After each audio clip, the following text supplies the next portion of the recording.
মিথ্যে, সব মিথ্যে। আবার তুমি মদ খাচ্ছ ঠাকুর পো? জননী জন্মভূমি স্বর্গাদপি করিয়সি। ছোটবেলায় পড়েছিলাম মেজো বৌদি, কিন্তু আমার মায়ের মতো মাকে দেখে না কথা কেউ বলবে না। আর এবার মাথা কাঁপি সাথে জি ভাই, ও কথা বলতে নেই। যতই হোক করে তোমার মা তোমাকে পৃথিবীর আলো দেখিয়েছে। অনেক ভালো হতো যদি জন্মের সঙ্গে সঙ্গে আমার গলাটা টিপে আমাকে মেরে দিত। কেন কেন তুমি এত মদ খাও ঠাকুর পো? যন্ত্রণা মেজো বৌদি, এই বুকের মধ্যে একটা অপক্ত যন্ত্রণা সবসময় আমাকে কুড়ে কুড়ে খায়। দিদিকটা হারিয়ে গেল, পরবর্তীরা বাড়ি থেকেই হারিয়ে দিল। অর্থের নেশায় এরা সব নিচে নেমে গেছে অন্ধকার গুহায়। তুমি গরিবের মেয়ে বলে এরা তোমাকে কেউ সহ্যই করতে পারে না।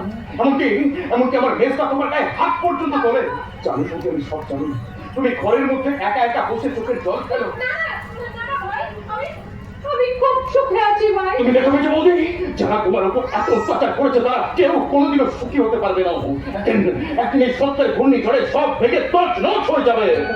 ওই মিথ্যার আভিজাত্যের প্রাসাদ। না না না না ভাই, অভিশাপ দিও না। ওরা সুখে থাক, ভালো থাক। বাহ মেজো বৌদি বাহ,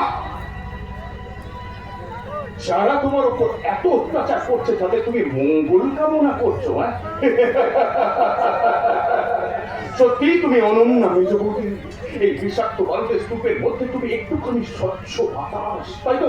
এটা আমি বারবার তোমার কাছে ছুটে আসি বেঁচে থাকার জন্য একটু অক্সিজেন নিতে। তুমি আমার কাছে বেশি এসো না। ওরা কেউ চায় না তুমি আমার কাছে আসো। কেন তুমি মুখ বুঝে সব মেনে নাও? কেন তুমি প্রতিবাদ করো না? যেখানে মানুষের থেকে টাকার মূল্য বেশি, সেখানে প্রতিবাদের ভাষার আছে মূল্যহীন। চিনতে পারলো না মেজো বৌদি, তোমাকে কেউ চিনতে পারলো না। সারাটা দিন তোমাকে দিয়ে এই সংসারের সমস্ত কাজ করায়। একটি বারের জন্য তোমাকে বাপের বাড়ি পর্যন্ত যেতে দেয় না। ওদি তুমি বাপের বাড়ি যাবে? আমি তোমাকে সঙ্গে করে নিয়ে যাবো। কি হবে ভাই? বললেই তো বলবে জমি বিক্রি করে টাকা নিয়েছো। ধরো তোদের কথা, কেউ বাধা দিতে হলে আমি তাকে খুন করে দেবো। কাকে খুন করবে অভি? যদি বলি তোমাকে। এত বড় কথাটা তুই আমাকে বলতে পারলি? আমি না তোর মা। তা মা হয়ে ছেলের প্রতি কোন কর্তব্যটা পালন করেছে শুনি। আমার খুব ভালোভাবে মনে আছে। ছোটবেলায় আমি যখন স্কুল থেকে বাড়ি ফিরে তোমার কাছে যেতাম, তখন তুমি বিউটি পার্লারে যেতে নিজেকে সাজাবার জন্য। আরে আমার দিকে ফিরে তাকানোর মতো সময় তোমার ছিল না। যে মা তার সন্তানকে ভালোবাসে, মানুষকে ভালোবাসতে শেখায়, তাকেই বলে মা। তুমি কি তাই করেছো? বলতে লজ্জা করে না, বলতে লজ্জা করে। তোমার ফিগার খারাপ হয়ে যাবে বলে তুমি আমাকে মাতৃ দুঃখ থেকে বঞ্চিত করেছো। ওই বাজার থেকে বেবি ফুড কিনে নিয়ে এসে তুমি আমাকে খাইয়েছো। আরে আমি তো তোমার সন্তান নই না। আমি ওই বাজার থেকে কিনে আনা বেবি ফুড কোম্পানির সন্তান। অবশ্য তোমার দুধ খাওয়া অনেক ভালোই করেছো, না হলে হয়তো তোমার মতো একটা শয়তান হতাম। মা হওয়া নয় মুখের কথা, যে না বোঝে সন্তানের ব্যাখ্যা।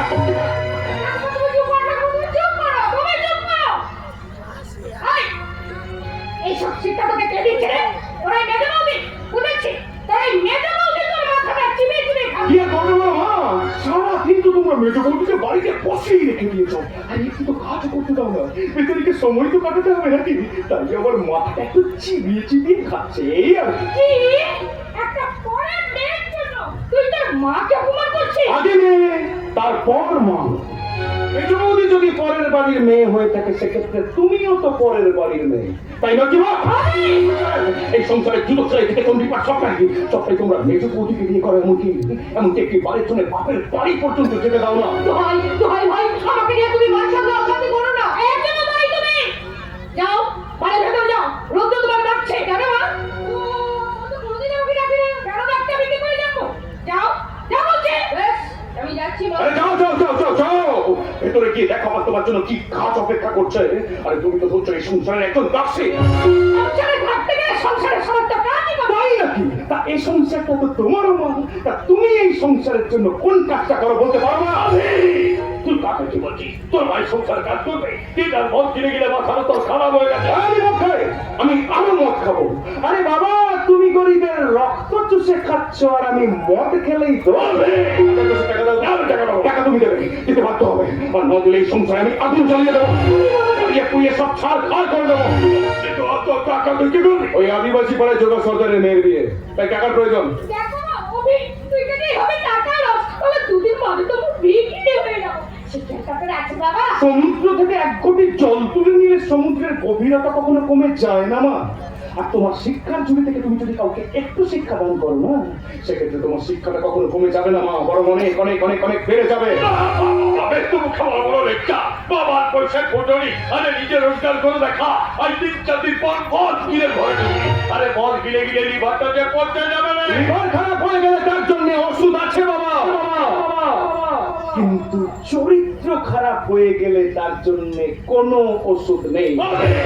সংযত হও, পাপের পথ থেকে ফিরে এসো। আরে কোনটা বাবার কোনটা ফুট হবে সেটা তোর মতো মাতালের কাছে জীবন। চলো না শুনে ধর্মের কাছে টাকা দাও, আমি এখান থেকে তাহলে আলমারি ভেঙে মারি কয়লাগুলো বের করে নি, চাপাবো 1,10,000 টাকা হয়ে যাবে। না বেটা, এই কাজ তো করে না বাবা, এই কাজ তো করে। দেখতে পাচ্ছ না, মক্কে শুরু হয়ে আছে।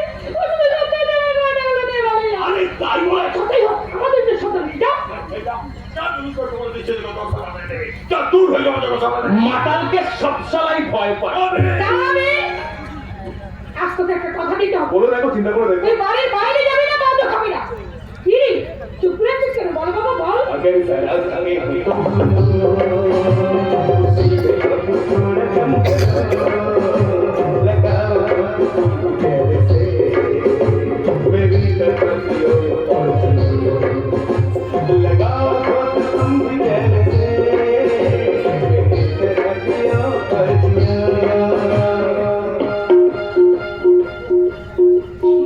কিছু বলবি? মাকে কথা জিজ্ঞেস করবো। বল না বাবা, কি বলবি? সত্যি বলবে তো? সত্যি বলবি। আচ্ছা আচ্ছা মা, আমি কি সত্যি তোমাদেরই সন্তান? मुझको पीना है, पीने दो। मुझको पीना है, पीने दो। मुझको पीना है, पीने दो। मुझको पीना है, पीने दो। तुमको पीने दो, मुझको पीने दो। मैं करेंगे मुझको पीने दो। पी के जगमग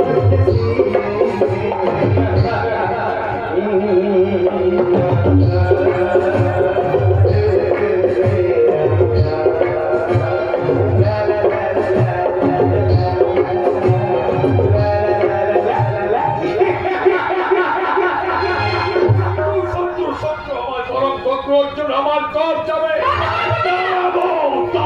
আমি বাড়ি থেকে দূর করবো।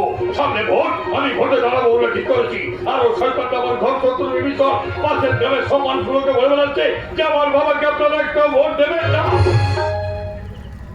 এত চিন্তা করছো কেন? আমি তো আছি, তোমার লবঙ্গ নদীকা। এতদিন তো তুমি আমার বুদ্ধিতে চলে এসেছো। বিক্রিটা ঘোড়াকে কিভাবে বসাতে হয় তার ব্যবস্থা আমি করবো। তাড়াতাড়ি করো। করবো তো করবো, বলে যাচ্ছ কেন? ওটা আমার মনে জন্মেছে, সেটাও দিয়ে মুক্ত হবে। আর তার ব্যবস্থা আমি ঠিক করবো। তবে কি ব্যবস্থা করবে মা? ওই অভিটা দিনের পর দিন যা নয় তাই আরম্ভ করে দিয়েছে। সারাদিন মদকে আদিবাসী পাড়ায় আমরা ওই ভাঙা মন্দিরে পড়ে থাকি। সহ্য করবো না মা, ওর ওই বেয়াদবি আমি কিছুতেই সহ্য করবো না। কি করবি বল? ও তো তোর ছোট ভাই হয়। আচ্ছা বাবা, ওকে নাকি তুমি 10,000 টাকা দেবো? জোরে বলে দেবো না, একটা টাকা ওই মাতালটাকে আমি দেবো না।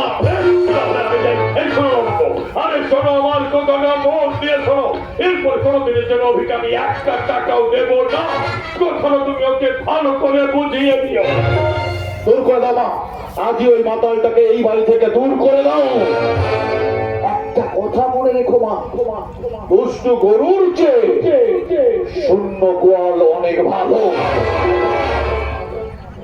ওর ভালো মনে কাদা ছড়াচ্ছে তোর বউ কাবেরী। 3 রাত দুজনের মধ্যে শুধু গুজর গুজর গুজর গুজর কত গল্প, হাসি ঠাট্টা, এগুলো তুই দেখতে পাস না? আমি তো দেখতে পাই মা। তাহলে বউমাকে বারণ করিস না কেন? একটা কথা মনে রাখিস সত্য, ঘি আর আগুন যদি পাশাপাশি থাকে না, তাহলে ঘি তো বলবি। সব তুমি কি বলছো? ঠিকই বলেছ। আচ্ছা, আমি খবরটি দেখেছি, বিয়ের আগে কোনো এক ছেলের সঙ্গে তোর বই নাকি ভালোবাসা ছিল। এরকম দুশ্চরিত্র মেয়ের পরিণাম করে গেছে। দাঁড়াবো, আজই ওই শয়তানিকে এই বাড়ি থেকে আমি তাড়িয়ে দেবো।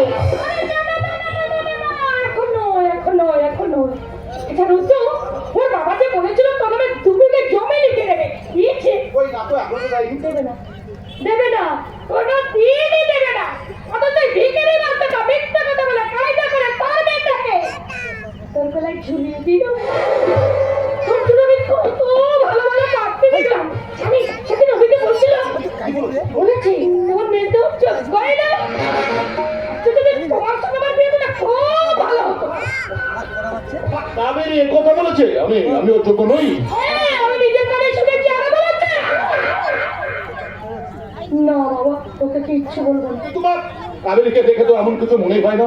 তাছাড়া ও তোমার মুখের উপর কোনো কথা পর্যন্ত বলেনি। তো মেয়েরা ওইরকমই হয়, দেখলে মনে হয় ভাজা মাছটা উঠে যেতে যাবে না। অন্তরে বিষ, মুখে মধু। তাই বলছি তোর ভাইয়ের উপর ভরসা করা যাবে না। এইসব বিষয় সম্পত্তি ওকে সব দেখাশোনা করতে হবে। তাই বলছি আজই বিজু বাবাকে বলে ওর বাবার কাছ থেকে দিকে জায়গা তিনি কিনে কিন্তু তোকে যে অবজ্ঞা করে তার প্রতি তোর কোনো মায়া মমতা থাকতে পারে না। তুমি কোনো চিন্তা করো না মা, কাবেরীর বাবার কাছ থেকে ওই জমিটা আমি আদায় করেই ছাড়বো। তবেই আমার নাম রূপপুরের সরদার। কাবেরী, এই কাবেরী, কাবেরী, বলো কি বলছো? বলছি তোমার বাবাটা এরকম চিটিং বাস কেন? যে মেয়ের বাবার পয়সা থাকে না, সেই মেয়ের বাবাকে শ্বশুর বাড়ির লোকেদের কাছে চিটিং বাজি হতে হয়। তা কি চিটিং বাজিটা করলে আমার বাবা তোমার সাথে? এই একদিন কথা দিয়েছিল ওটার দ্বারা যে 2 বিঘা জমি আছে ওটা আমার নামে লিখে দেবে, এখন দেয়নি কেন? তুমি একটু ভুল করছো। বাবা বলেছিল আমি ছাড়া তো আমার আর কেউ নেই, তাই আমার মৃত্যুর আগে 2 বিঘা জমি আমি তোমার নামে লিখে দিয়ে যাবো। কবে তোমার বাবা মরবে এই অপেক্ষায় আমাকে বসে থাকতে হবে নাকি? সব আজই ওই 2 বিঘা জমি আমার চাই, কারণ ওখানে আমি একটা বড় করে গোডাউন বানাবো। না, ও কথা তুমি বলো না। বাবা যদি এখন জমিটা তোমার নামে লিখে দেয় তাহলে বাবার চলবে কি করে? তাছাড়া ওই জমির ফসল বিক্রি করে বাবা সংসার চালায়। দেখো মেয়েটা বাবা, তোমার বাবার কিভাবে চলবে না চলবে সেটা তো আমরা দেখতে যাবো না। এই বড়লোক বাড়িতে বিয়ে দাঁড়াবে তোমার বাবার একবার ভেবে দেখা উচিত ছিল। ভেবেছিল মা, মনে করেছিল বড় বাড়ির বউ হয়ে গেলে আমার মেয়ে একটু সুখী হবে, কিন্তু তখন তার বুঝতে পারেনি সবার কপালে সুখ সয় না। শোনো, আজই তোমার বাবাকে ফোন করে বলো ওই জমিটা রেজিস্ট্রি করে আমার নামে লিখে দিতে।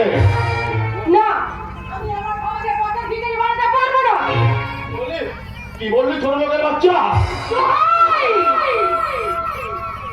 দোহাই তোমার, তুমি আমাকে যা বলছো বলো, কিন্তু আমার বাবাকে তুমি একটা গালাগালিও করো না।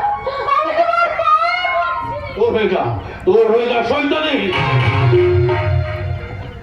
বাহ, চমৎকার। এই পাটটা শেষ আপনার করো, সামনে ভেঙে গেল। আপনার ছেলে আমাকে লাথি মারলো, আর আপনি মা হয়ে দাঁড়িয়ে দাঁড়িয়ে দেখছেন। বেশি কথা না বলে বল ওই জমিটা আমার নামে লিখে দিতে বলবি কিনা? আমি মরে যাবো, তোমার কথা আমি আমার বাবাকে বলতে পারবো না। না, না। মেয়েদের বৌদির গায়ে আর একবার হাত দিলে আমি কিন্তু তোর সম্মানটা রাখতে পারবো না। আমার বউকে আমি মারছি, ওর গায়ে লাগছে না, আমি কেন? যারা মানুষ তাদের প্রত্যেকেরই গায়ে লাগবে। মেজে বৌদি তুমি তোমার ঘরে যাও। মারবো, 100 বার মারবো। একবার তুই মেজে বৌদির গায়ে হাত দিয়ে দেখ, আমি তোর হাতটা বুঝতে ভেঙে দেবো। আমি বলছি আমি একটাও কথা বলবো না। তুমি হচ্ছে মাতৃজাতির কলঙ্ক।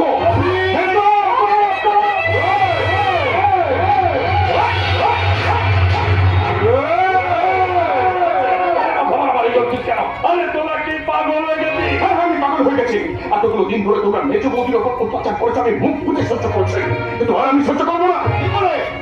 কি করে সহ্য করবে? কি করে সহ্য করবি? ওই মেজো বৌদি তো তোর মাথাটা চিবি চিবি ধরে বসে আছে। আমি কিছু বুঝি না ভেবেছিস তাই না? ভেতরে ভেতরে মেজো বৌদির সঙ্গে তোর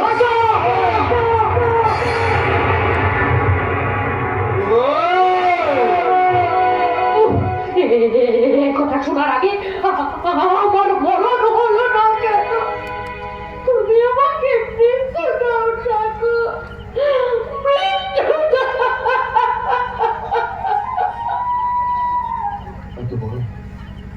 এত বড় কথা তুই আমাকে বলতে পারলি না যে বৌদিকে আমি মায়ের মতো সহ্য করি, তার সম্পর্কে এত বড় কথা তুই বলতে পারলি না? আজ তোকে আমি না ঠাকুর না, তুমি তুমি এখান থেকে চলে যাও, চলে যাও, চলে যাও। চলে যাবো মেজে বৌদি, আমি আমি এখান থেকে অনেক দূরে চলে যাব। কোনো দিনও আমি এখানে ফিরে আসবো না। তবে তবে যাওয়ার আগে যদি একটা কথা বলে যাই মিস্তা, সতীর সম্পর্কে এক চেয়ে কথাটা তুই উচ্চারণ করলি, পবিত্র মা ছেলের সম্পর্ককে এক চেয়ে কালিমালিপ্ত তুই করলি, চন্দ্র সূর্য যদি মিথ্যে না হয় আমি তোকে অভিশাপ দিচ্ছি।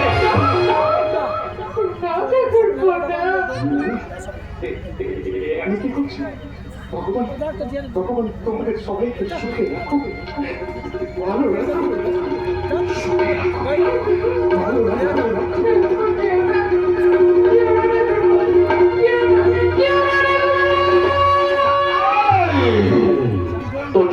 তোর জন্য যত সব অশান্তি, ভাই ভাই গন্ডগোল, তোকে আজ আমি শেষ করে দেবো। একে আজ আমি শেষ করে দেবো। তুমি তো আমার নামে লিখে বলবি কিনা বল? না, বলবো না।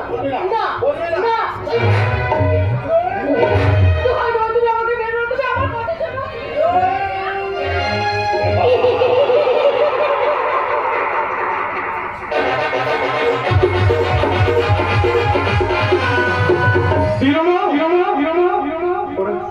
ওরা আমাকে ভালো থাকতে দিল না, তাই তো আজ আমার জীবন থেকে সব রং হারিয়ে গেছে, সব রং হারিয়ে গেছে।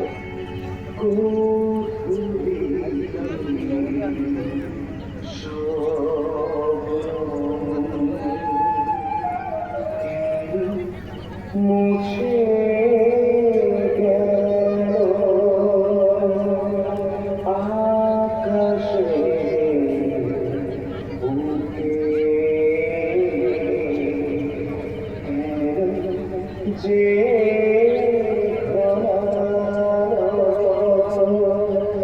যে ছিল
বাড়িতে আমি কোনো দিনও ফিরে যাবো না। ওরা আমার ভালোবাসা সত্যের তার সাথে আঘাত করেছে, কেড়ে নিয়েছে আমার জীবনের হাসি আনন্দ। তাই তো পাশের এই ভালো সেই মন্দিরটাই পড়ে থাকি, কিন্তু উত্তরে না না, আমার জীবনের সঙ্গে উত্তরের জীবনটাকে কিছুতেই জড়াতে চাই না। কিন্তু আমি চাই, তাই তো একটা কথা বলার জন্য তোমার কাছে চলে এলাম। এসেছো ভালোই করেছো, আর তা না হলে হয়তো আমাকে তোমার সঙ্গে দেখা করতে হতো। উত্তর, তুমি আমাকে ভুলে যাও। হ্যাঁ, আজ থেকে মনে কর অভি বলে তোমার জীবনে কোনোদিন কেউ ছিল না। অভি, অভি মারা গেছে। তোমাকে ছেড়ে দিয়ে উত্তরা বাঁচতে পারবে না। আমিও বাঁচতে পারবো না উত্তর। এই মহাভারত